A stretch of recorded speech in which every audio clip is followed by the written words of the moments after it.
Okay, now I know you're all expecting a brilliant speech from me, but I just feel like there's someone over there that can do a much better job than I could, and he loves public speaking, like it's his thing. So, Steven Johnson, do you think you can come up here and help me out?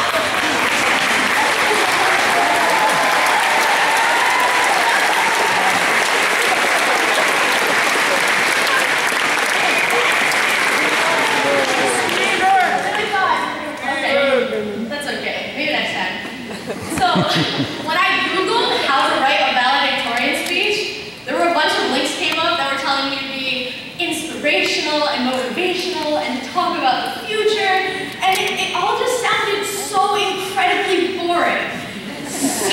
So instead of doing that and exploring the wonderful world of commencement cliches, we're going to take a nice little trip down memory lane and see what me and my classmates have learned from each other over the past 18 years. So, way back in Montessori school, when we were all spending our days learning how to count and how to tie our shoes and how to not eat paste and stuff like that, Emily Cronin was spending her days running away.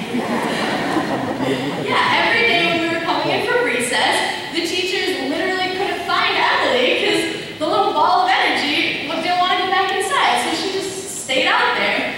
So while the rest of us were being put down for our naps, she would be frolicking around outside evading authority.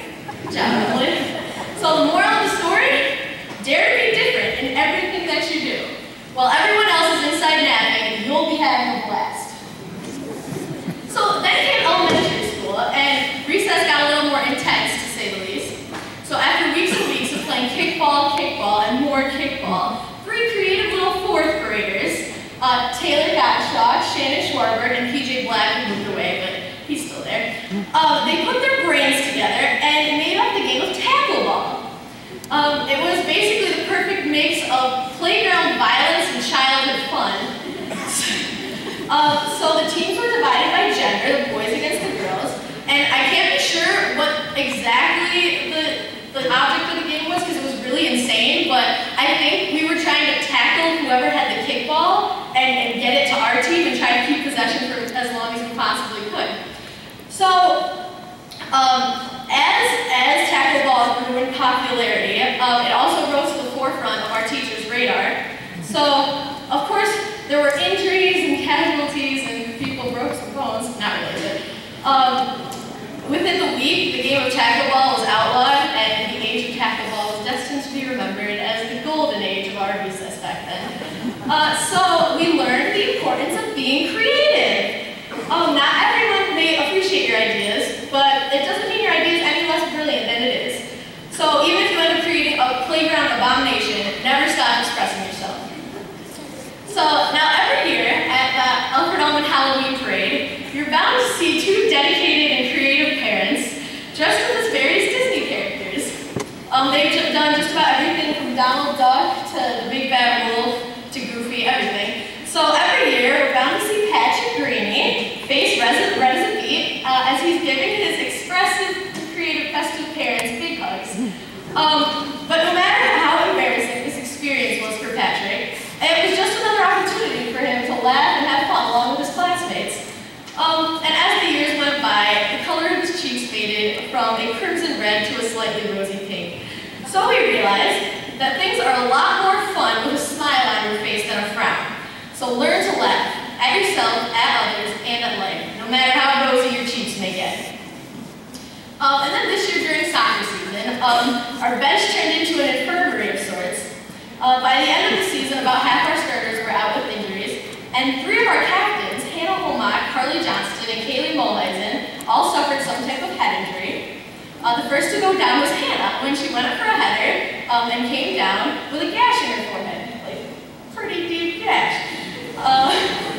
Next was Carly, who just, I don't know how you managed this, but you wailed your head against a girl's knee and you came out with a concussion. And then the last to fall was Kaylee Mulheisen in the semifinals when she went up for a header and came down with a broken jaw, and she couldn't talk for weeks, but that's how she was. So, in the second half of the sectional finals, I'll always remember this. Hannah turns to Carly and Kaylee, and she says, "Well, guys, who would have ever thought we'd be winning sectionals with all three of us on the sidelines?" And so with that, I say to you, go 100% everything that you do. And even if you come out with a head injury, you'll know that you gave it your all. And if your all wasn't enough, have faith and trust in your teammates, your friends, and the people around you. And know that even if you go down in battle, there will always be people there to pick you up and help carry you on. So that's all the life lessons I have. I figure I should put some words of wisdom in this too. So my final words of wisdom, I suppose, are that the most important thing any of us can do in this life is interact with the incredible people around us. Don't think of the world as 7 billion strangers, but as 7 billion people and friends you haven't met yet. So meet new people, make new friends, but never forget each other or any of the amazing people at ALFRED-ALMOND that have had such a tremendous impact on the first chapter of our lives.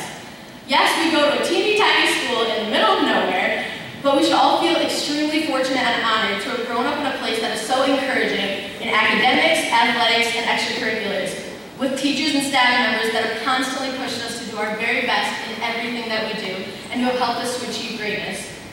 And finally, in the words of Drake and countless others before him, the motto is YOLO, guys. You only live once. We're all given one life to live, so make it count. Make sure that whatever you're doing, be it curing cancer, volunteering at a soup kitchen, or whatever else, make sure that you have a positive impact on the world and the people around you. Wherever this life may take you, make sure that you're laughing, having fun, being creative, and going your absolute hardest. One day your life is going to flash before your eyes, so make sure it's worth watching. And always keep the spirit and memories of ALFRED-ALMOND within you. Thank you.